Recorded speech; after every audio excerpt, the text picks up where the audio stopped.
Welcome, everyone, once again to our foundation, the Reality You and You Foundation. We have with us an esteemed speaker, Dave Carnival. He is a clinical psychologist who specially addresses issues related to anxiety.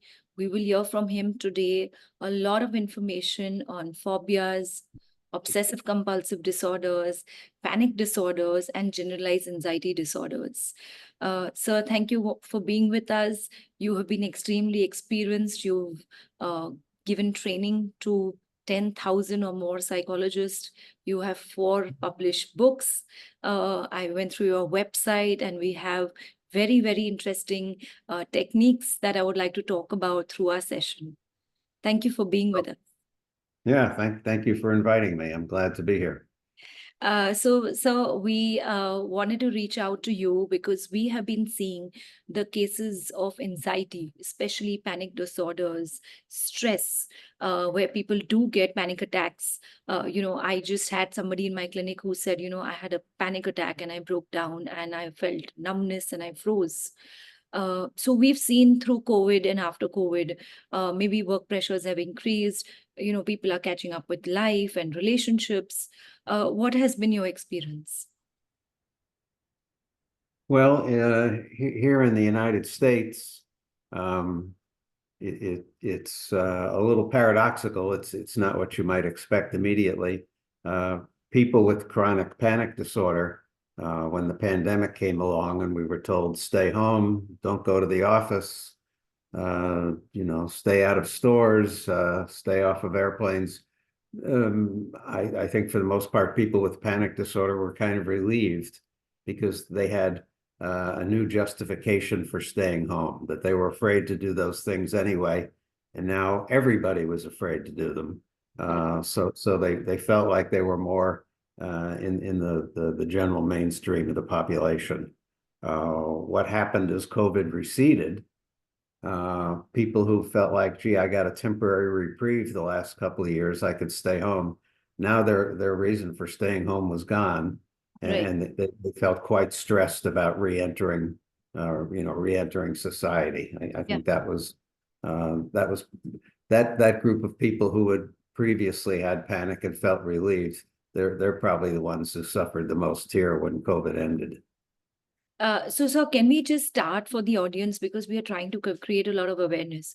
So when we are talking about a panic disorder, in very simple terms, how would you describe them? Well, a panic disorder is a condition in which a person experiences recurrent panic attacks over time. It'll start with one panic attack, which typically comes unexpected, suddenly, seemingly out of nowhere. An ordinary day, they're not doing anything unusual. They start having a lot of strong sensations of physical fear. Their heart seems to be working faster and harder. They have trouble catching their breath. They feel numb and tingly in their fingers and toes and scalp. They may have digestive distress. Their stomach doesn't feel right. Their chest hurts, feels tight. A whole blizzard of powerful physical sensations. And they're really afraid, and they know they're afraid. And they look around to see, what am I afraid of? And they can't find anything. There's nothing dangerous outside there. It's an ordinary situation. They're terribly afraid. They don't see what they're afraid of. Well, we don't like that. We expect to know what we're afraid of. Yeah. So if they look out and see, I don't see what I'm afraid of out there, their guess is going to be, there must be something terribly dangerous happening inside me. Right. Maybe I'm about to die. Maybe I'm about to faint. Maybe I'm about to go insane. Something terrible is happening. And they get terribly afraid, probably flee the scene. One way or another, the panic attack ends. But then the phase begins where they anticipate having a panic attack. They limit their activities. The next time they go to the place where they had the first panic attack, they're liable to have another.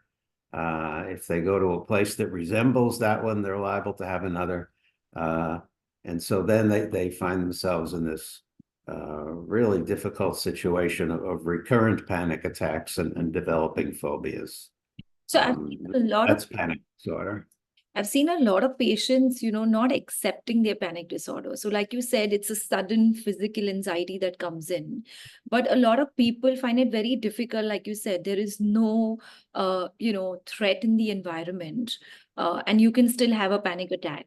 So, what could be the potential triggers, and how does one understand and accept that, yes, this is a panic attack?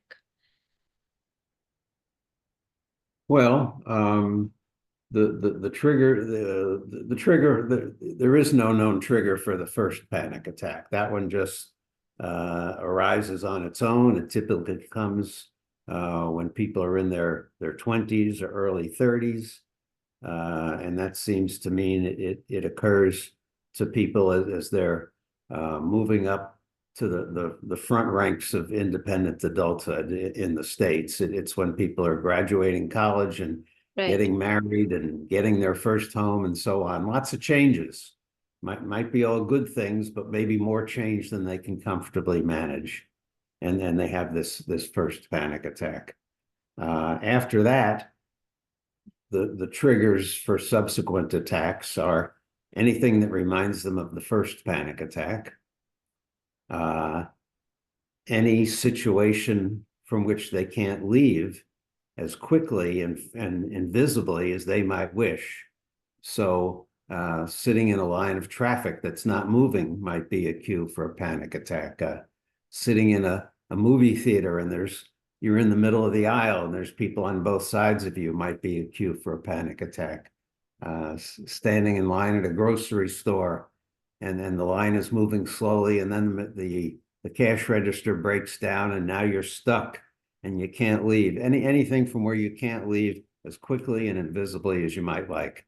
Even sitting down to have a restaurant meal with friends might seem like what people call a trap, meaning I can't get out of here right away. So those are the typical scenarios that will induce a panic attack. And how would you differentiate a panic attack from a normal anxiety that, day-to-day stress, because stress is Well, such a term that is used so loosely. How would one then differentiate and go to a therapist? Because often I see clients very, hesitant to seek help. yes. Well, the panic attack is differentiated from run-of-the-mill anxiety, if you will, by the fact that the symptoms come on very suddenly, very rapidly. They peak very high. The severity of the symptoms is much greater than with ordinary day-to-day anxiety. They peak really fast, and typically, although the individual tends to forget about this, then they diminish rapidly as well. Okay. Whereas someone with generalized anxiety disorder, which is a more daily pattern of high level of anxiety, it goes up somewhat and it stays there for long periods of time, whereas a panic attack peaks and passes. A panic attack seems like an emergency, and generalized anxiety just seems like I never quite calm down. And after COVID, would you say that people have become very anxious about their health? So, any kind of a panic attack, they would go to an emergency in a hospital because they are anticipating it to be a heart attack? Yes. Now that, at least here in the States, that hasn't really changed. People were going to the emergency room with panic attacks, for years and years before COVID. Right. Um, Particularly the first couple of times they had a panic attack when it was new and unfamiliar to them. And they would go there and oh, it's a terrible experience going to the ER with a panic attack. They would sit there for a long time and wait. They never got very much good help at the emergency room because a panic attack isn't really an emergency, Right. at least not the kind of emergency that the ER is there for.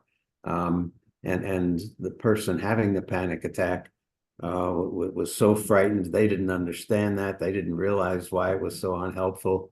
Lots of times, by the time they got to see a doctor, the panic attack was already over. Right. So it's rarely a good experience going to the ER with a panic attack. It's not the right place to get help. And are there any life factors that we can associate with these anxiety symptoms or panic attacks?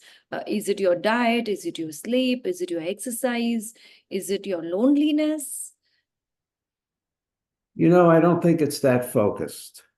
What seems to be most important is stage of life.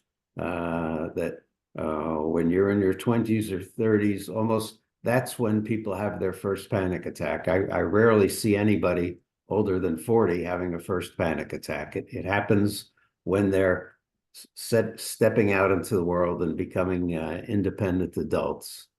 Um, Gee, I had another thought there that I wanted to say. What was it? But that's the principal thing that sets it apart. That time in life, it's like that's when panic disorder blooms. Every flower blooms at a certain season, Right. and that's the season for panic disorder in your 20s and 30s.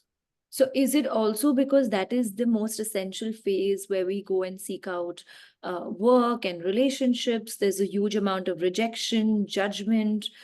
People are fearing how they're being perceived, or how, right now we see in the new startup era, especially in India, we see the young adults, especially in their 20s, they want to make it big very fast. So there's an immense Sure. pressure to perform. So, could those be potential triggers of how you're thinking about life and how you're going about it? Yes, absolutely. I think much more important than anything else, that's when you're trying to land. That's when you're trying to prove yourself. That's when you feel like I got to catch this next boat before it leaves the harbor. Uh, and even it isn't necessary that the person experience disappointment or rejection during that time. Even people who are quite successful, that they succeed at everything they go for, uh, they're still very likely to have panic attacks because they feel so pressured internally. It doesn't matter how successful they are. In their mind, um, everything is at risk, and they have to keep struggling to hold it together. So, they have to keep maintaining the standard of success that they've achieved. Yes, yes. And so the more they achieve, the more anxious they feel. It's Right. like the difference between, if you have a dog with one bone, well, a dog with one bone can enjoy it.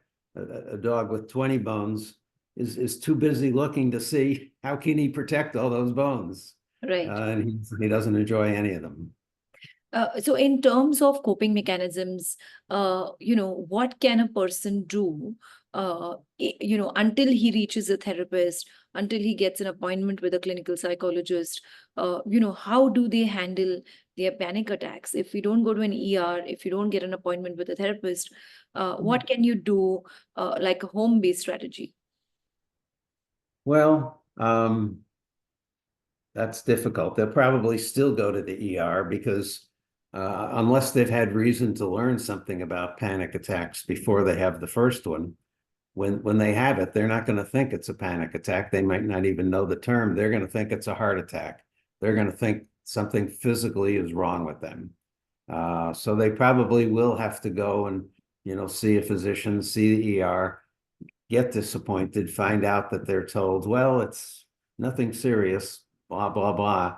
They're going to have to work through that and in some way be led to educate themselves about panic.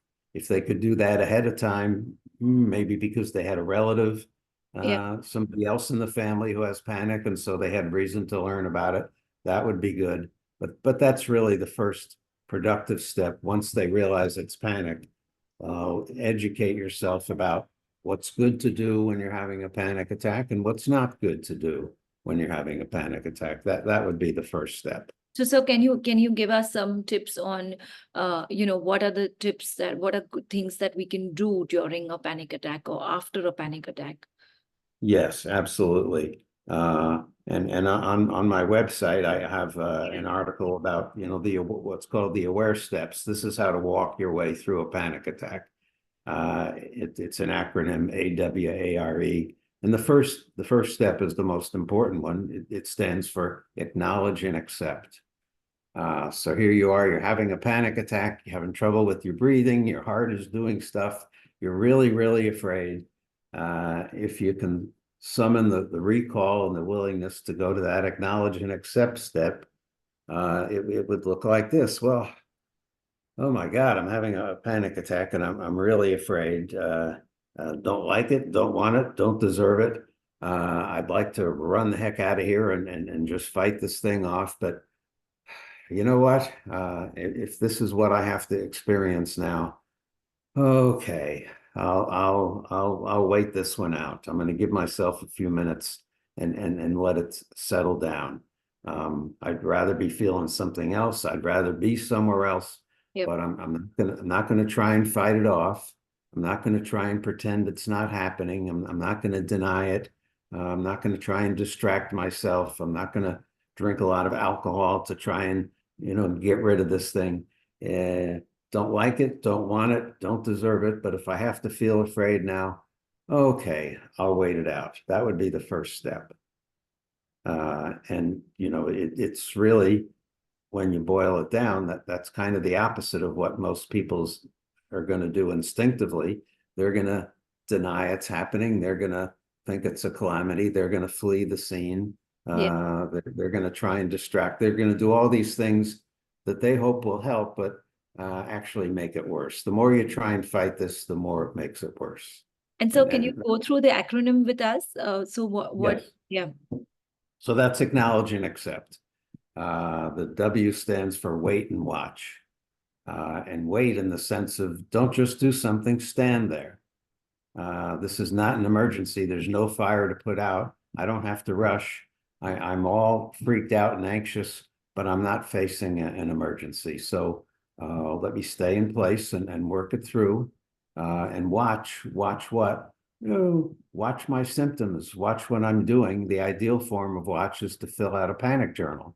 And there's a questionnaire on my website, and a lot of people have versions of it. I have a little questionnaire I ask people to fill out when they're having a panic attack. It's the questions I would ask if I were there. Right. Can you rate your panic on a 0 to 10 scale? What were you thinking just before the panic attack started? What are you afraid is going to happen now?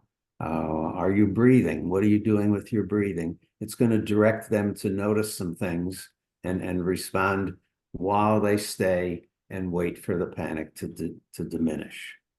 Right. That's wait and watch. And now we come to the middle A of the word, which stands for action, to take some action. And we deliberately put that in the middle of the word because most people's instinct will be to jump into action immediately at the top. Right. And if you go into action immediately at the top, you'll probably act in ways that are unhelpful. You'll probably run away. You'll probably struggle. You'll do all kinds of anti-anxiety things, which seem to make sense, but actually just make it worse. Right. That with a panic attack, people literally get tricked in the manner of putting out fires with gasoline. Right. And gee, the fire keeps getting hotter. What's wrong? Well, it's because you're using the wrong method. You're struggling, you're resisting. So that's the time, perhaps. Okay, is there some action I can take to help myself deal with this a little better? And then I'll come back to that in a moment. The R stands for repeat, partly because, well, we just needed an R to make the word work. And also R is there to remind you, you might start to feel a little better. Okay, I'm settling down, that's good. And then, whoa, here comes another big wave of panic. And if you didn't have repeat there, you might think, it doesn't work, I got to run away. Right. But no, repeat is there to remind you that's okay, that might happen, just take it from the top again. Just go through the steps a few times. And E is there to remind people that the panic attack is going to end because their mind is probably filled with thoughts Right. about Yeah. what if it doesn't end? How can I make it end? What if it doesn't end? What? Even though every panic attack ends, no matter what you do. So E is there to remind you about end. So the action to take in that middle step, well, if you can see that you're all terrified, but not in any danger, well, then there's nothing of vital importance that you have to do, that the actions can be fairly benign. It's useful to have a nice breathing technique to help you in that action stage if you find that your breath has gotten short and shallow and labored. That's probably the most important thing to remember, that here I'm going to wait it out. I'm going to breathe a little bit. This is the time to remember, what is my job when I'm having a panic attack? And people initially think their job is to bring the panic attack to an end, to save themselves somehow. So I want those people to look at their history with panic attacks and answer this question: have you ever had a panic attack that didn't end? And the answer is going to be no. No, they never had one that didn't end.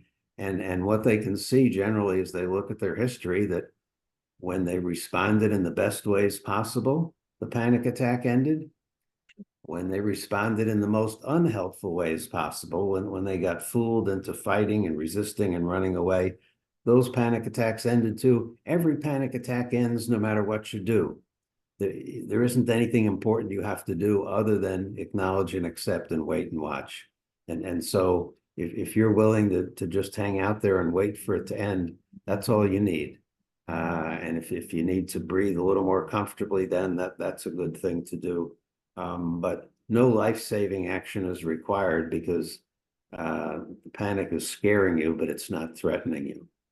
And I just wanted to know that, during this time of action, would it be appropriate for somebody to call in for like support, call in a friend, call in a relative, call in a co-worker at work, for kids in school, should they approach a caretaker there? Would that also classify as action? Yes, I think if we think about adults first,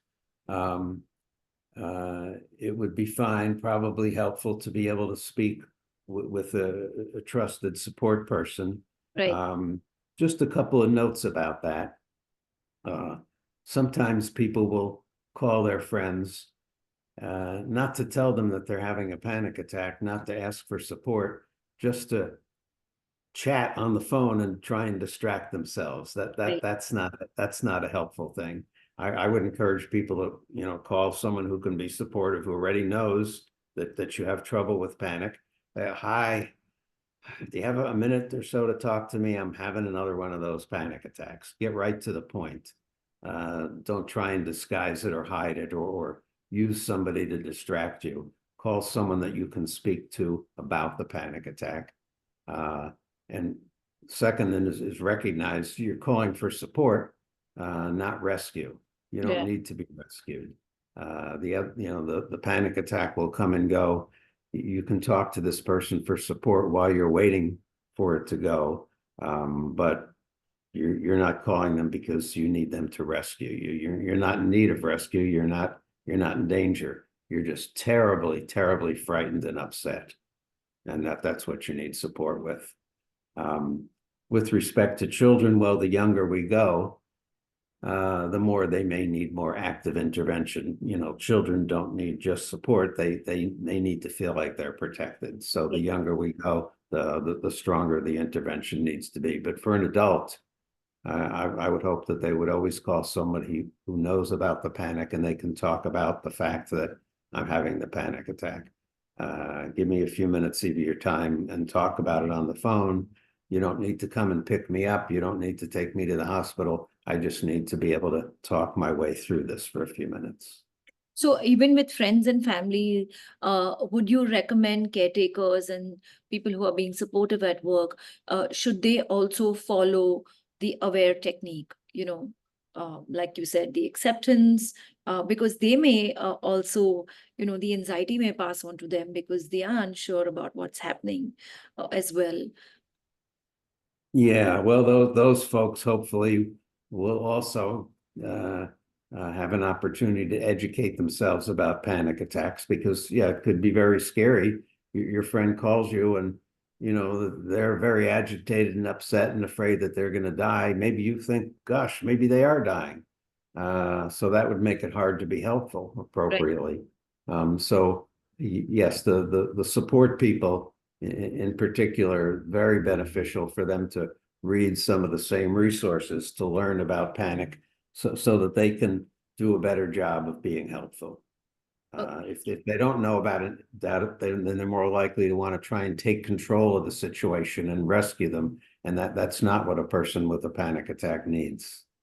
So in the modern positive psychology, when we talk about prevention, is there any self-care plan that needs to be formulated for the youth, where, they can prevent further panic attacks?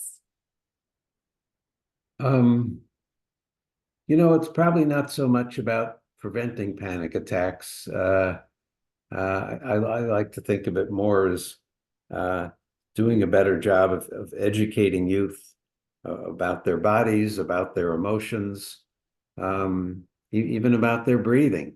Mm, There are things about, how your breathing works that kids don't tend to learn in school. And yeah, then all of a sudden at 20, they're struggling to gasp and they don't know how to breathe in a calm manner. It would be really nice if they could learn that, in first grade. It would be really nice if they could learn that we should all expect as part of life to at least occasionally have some very upsetting thoughts, to be seized by powerful emotions, to recognize that emotions can make physical changes in our body. That when I feel my heart racing, it doesn't necessarily mean a heart attack. It means in some way that I'm very excited, either positively or negatively, and that's normal and ordinary. Our bodies aren't separate from our emotions. So I think if children had the opportunity to be better consumers of mental health information like that they would be better prepared uh, for those times when they do experience panic symptoms. I think that's right. And doctor, you have mentioned something about talking to your amygdala, on your website. And a concept called worry appointments. Can you sort of take us through what is worry appointments? Yes. So uh, people with panic disorder and people with other anxiety disorders as well experience lots of worrisome thoughts, nervous anticipatory thoughts. Yep. Um, and they tend to take those thoughts seriously. Uh, they tend to experience these worries in the middle of their busy day while they're doing two or three things at once, while it's in the back of their mind, while they're multitasking. And these anticipatory thoughts generally take the form of, I'm going to diagram the sentence here. There's a what if part at the beginning of the sentence. And then there's what I call the catastrophe clause after that. And these thoughts are all taking the form of what if ship sinks? What if building burns? What if airplane crashes? What if something terrible? And even more importantly than that, it's literally what if something terrible Happens that to me. isn't actually happening now? So I want people to realize what's the most important part of the sentence. It's not the catastrophe clause. You can put anything in there. The Right. first part of the sentence is what's important, that what if. And I'm going to ask people, well, what does the what if mean? What's another way of expressing what if? And I think what it means is you're getting the thought that says, here, this catastrophe clause, here's something terrible that isn't happening now. And why don't you pretend that it is? And people take the bait and then they picture the catastrophe and then they think how badly they will feel when it happens and they anticipate being blamed for it and people shaming them and Yeah. shunning them and they experience this terrible scary movie in their mind and nothing's actually happening. It's all a picture in their head because they didn't notice the what if part. They just got the telegram part about something awful. Worry appointments are when you set aside typically 2 10-minute periods each day. and you reserve as best you can your worry for that time. And I ask people to look into a mirror when they're doing this. So you need some privacy, some quiet. Look into a mirror, do your worrying out loud, fill that 10 minutes just with what if this bad thing and what if that bad thing. No problem solving, no reassuring, no comforting yourself. Fill that 10 minutes with worry. A peculiar thing to do, no doubt. But here's the advantage. Here's the potential benefit. As you get into the habit of faithfully showing up for your worry appointments each day, it tends to give people considerable postponing power the rest of the day. That as you find yourself, oh, I'm starting to worry about that thing, about what happens if I get on the highway, what happens if I go and get into that crowded store. And then they can stop and consider, can this wait until my next worry appointment? Or should I do 10 minutes right now? It gives them a better choice to make so that they're not in the position of having this worry nagging at them all day long. That's what So worry you sort of appointments is about. park your worries until a time that is allocated for the worry. Yes, yes. Or sometimes, if it seems like this is so compelling, this is so difficult, I don't think I can park it until the next appointment. Okay, then let's have an additional appointment right now. All right, if I have to. So that's the choice. Either wait until the appointed time, that's preferable, or if you really don't feel like you can do that, go do an extra appointment right now. But stay out of that middle ground where it just keeps nagging at you as you go on about your business. And when you say talking to your amygdala, is that the scary movie that you were talking about? Yes. What I really think of it as retraining my Yes, amygdala. yes, My amygdala, well, the amygdala is the part of the brain that's most responsible for fight or flight responses. And for most of us, our amygdala isn't terribly accurate. It's biased in the direction of seeing threats that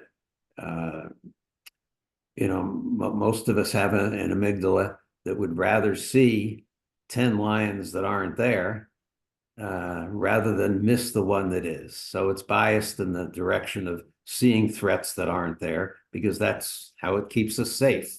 right. The amygdala is not about making us smart, it's just about keeping us safe. And it overdoes it for most people. So if you have an amygdala that kind of overdoes it in that way, that sees 10 lions when there aren't any, well, that's an amygdala that needs retraining.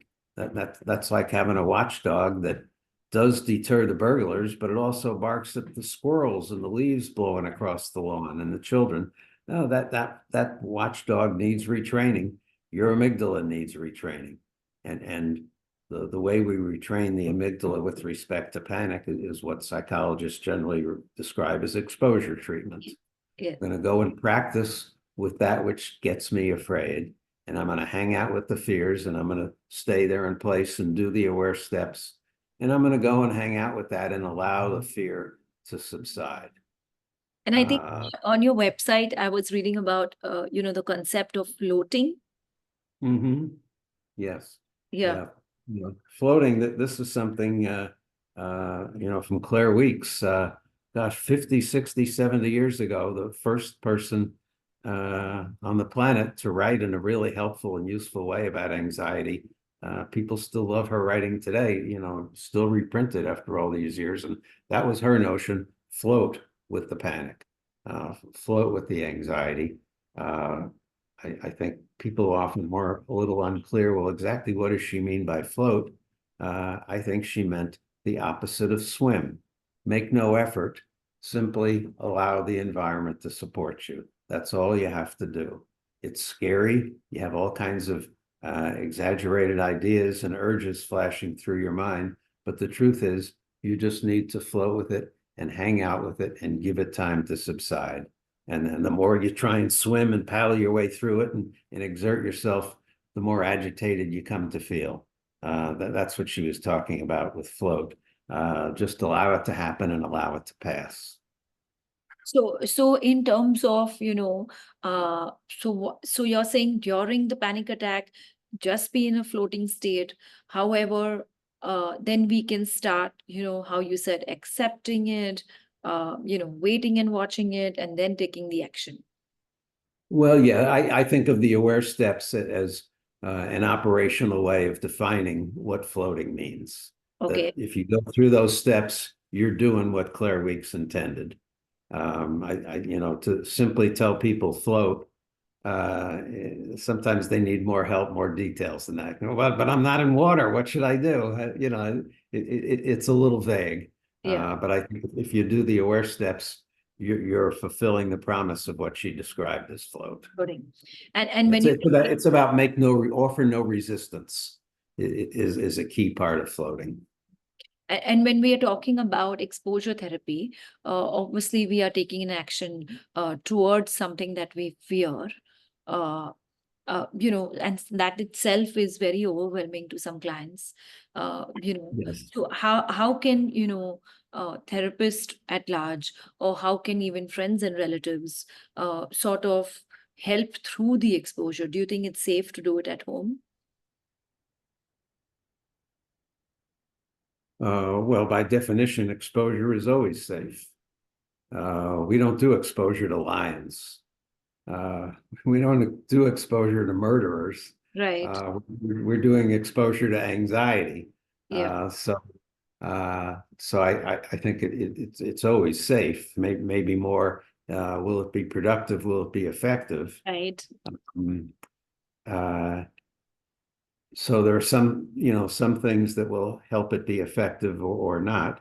Uh, uh, in order to do exposure, well, the client, the individual has to decide for themselves, uh, how much exposure am I going to do today? Do I, if it's somebody that has trouble leaving their home, will I walk to the end of the street? Will I walk 2 blocks? Will I walk, a quarter of a mile? The individual has to decide that for themselves. No one should impose that on them. Because if they don't choose it for themselves, they're naturally going to want to resist it. So they have to be in charge of those decisions. Nobody should make them do anything. And so if they're doing exposure at home with the help of relatives, friends, support people, those support people need to take a back seat and basically be in the position of saying, I'm here to be of support to you. I want to help you. I'm not going to make any decisions for you. I'm not going to compel you to do anything. I'm not going to rescue you. I am here to provide support. If there's something you want me to do, if you ask me, I'll probably do it, but I'm not going to tell you what to do Right. because it's important that the individual develop that themselves. If somebody's telling them what to do, if somebody's making them do something, that's not really exposure. That's not going to be helpful. And in the times of these, do we also feel that people need to set boundaries, have certain limitations, have better communication skills in order to express, what they're going through? Yes, one thing, in terms of boundaries, I find people with panic in general seem to have more trouble saying no Yeah. than a lot of other people. And I think sometimes, well, would you like to come to the movie theater with us? Uh, if they don't feel they can say no, then they feel trapped and they start to panic. If they could be better at saying, thank you for the invitation, that's probably more than I feel able to handle now. They need better ways to say no and express that. If you can't say no, then you always have to say yes. Right. And that scares them, then that leads them to feel trapped. So that would certainly be an important communication skill. This I'm willing to do, that I'm not willing to do. The ability to say no and set those limits. So is it also because they want to please others and they are sort of people pleasing and validating people because Um, they're not confident within themselves? yeah, it's probably partly people pleasing. It's probably also, some anticipatory worry that Yep. that the other person isn't going to allow me to say no. Mm. That they're going to say, that's terrible. You have to do this. That they're going to get an argument, that other people won't respect their boundaries. That, it's some of it's pleasing. Some of it is just fear that they won't respect my boundaries. Okay. And I would want you to talk about the worry trick. You also have a book on the anxiety trick. And when we're talking about a trick, how are these tricks helpful? Well, the trick is basically this, and this, there's versions of this with panic, and there's versions of this with worry. But the trick is basically, I'm feeling powerful discomfort, maybe physical discomfort, maybe intellectual discomfort with these scary what if thoughts. I'm feeling terrible discomfort. I'm getting tricked into treating that like danger, that I have to fight off the discomfort, that I have to run away from the discomfort, that I treat that anxiety and panic like an enemy. Mm. And so that's what leads people to try and fight it off or to run away. That's all we have for enemies. We fight them, we run away from them. That's all we got. Uh, Panic and worry isn't an enemy, it's a discomfort. And people get tricked into treating it like an enemy. And the problem with that, the main problem with that is that when you do try and fight your anxiety, when you do try and run away from your anxiety, well, if you were up against a predator or a mugger, fighting, running away would be useful, would be likely to be helpful. When you're up against anxiety, fighting, running away from it tends to increase the Yeah. anxiety rather than reduce it. And so the more people fight and resist, the more they end up with this terrible situation where they realize the harder I try, the worse it gets. Yeah. And they think they're doomed. They think they're ineffective.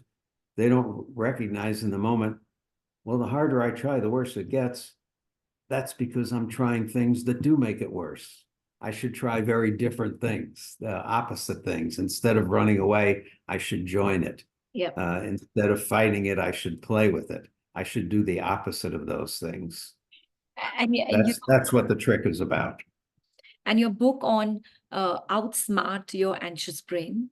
And I think, we are living in a very uncertain world. After the pandemic, we've seen major wars, we've seen people losing jobs this year, so we've seen very uncertain conditions in the world. And I think anxiety is to, some part of anxiety is also wanting to control things around.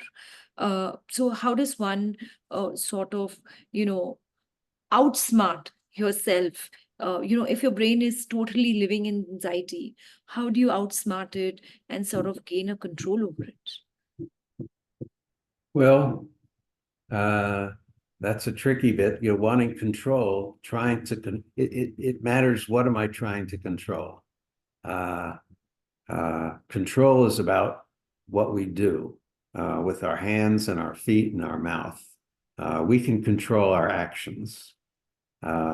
People who are struggling with anxiety get into this situation where they try and control their thoughts. Yeah. They try and control their emotions. They try and control their physical sensations. None of that works. If I were to say to you now, well, gee, for the next 30 seconds, I'd like you not to think about the solar eclipse. Well, you'd probably fail. Right. Anytime you tell yourself, don't think this, think that, you're going to get the opposite of what you wanted. Anytime you tell yourself, you tell a friend, calm down.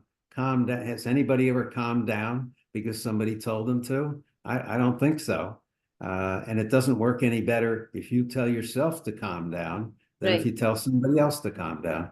So, of course, there's that urge to have control, but we need to bear in mind, I can't control my thoughts. I can't control my emotions. Can't control my physical sensations for the most part. What I do control, the only thing I can control is what I do. And that's what I want to focus on. That's what I want to hold myself accountable for. My thoughts, my emotions, my sensations, I need to work with them rather than try and control them. Because the more I try and control them, well, it's like talking to a 2-year-old. You tell a 2-year-old, don't sit there. Well, the kid's going to go over and sit there. And that's how your emotions will respond to being ordered around. And I think this is very difficult for many people and most people to accept, is that, their own thoughts and their emotions are not under their control. Uh, Yes. Yeah, and they, if not for that, if it weren't for that, panic attacks would be easy to deal with. They just dismiss it. right. That's what makes these such difficult issues. People naturally, instinctively want to control it. Yeah. And that's the worst thing you can do. Yeah. My last question is, of course, we've discussed a lot of tips. We've looked at the aware mechanism. We've spoken about floating and making worry appointments. There's a lot of literature on your website for us, for the audience as well. I just want to touch base on the concept of medication for anxiety and panic. Uh, you know, uh, when would you recommend somebody to sort of seek the help of medication? Okay. In the United States, medication is terribly overused. Yeah.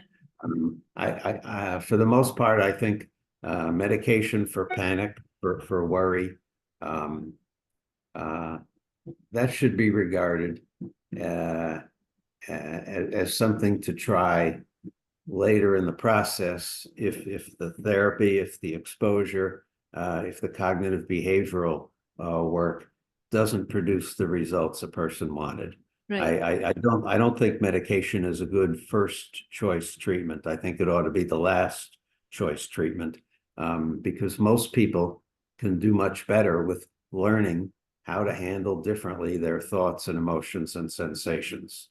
One big problem with the medication is it's going to appear to people as though it's something that's rescuing them, Yeah. that it protects them. And when we're doing exposure, we want to weed out all the things that people think are protecting them. So if somebody has a fear that they're going to choke and be unable to swallow, they might be in the habit of carrying a water bottle with them all the time. If they have that water bottle with them all the time, they think they were protected. And if they believe they were protected, that still means there's danger. So we want to remove those protections. And medication is a big protection for a lot of people. Many people, here's how a lot of people in the United States take their medications. They carry them with them everywhere they Yeah. go. They don't even swallow them. They just keep them in their pocket or their purse. And it's a form of reassurance. So that's a big disadvantage of the medication. It seems to be protecting you. And if you believe you are protected, then you believe that you're in danger.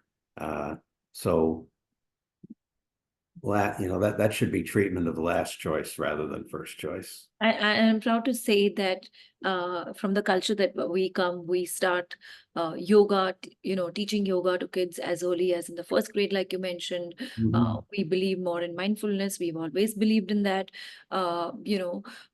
So are you saying that in such cases, a person first needs to do multiple sessions of therapy, and then, yes, the last resort is medication, if at all he's not able to pull himself up? Yes.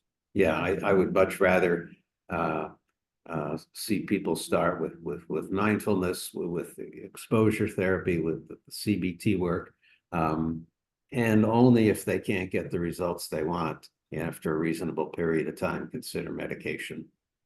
Many of the clients I see here in the States, they come to me already on medication. Yeah.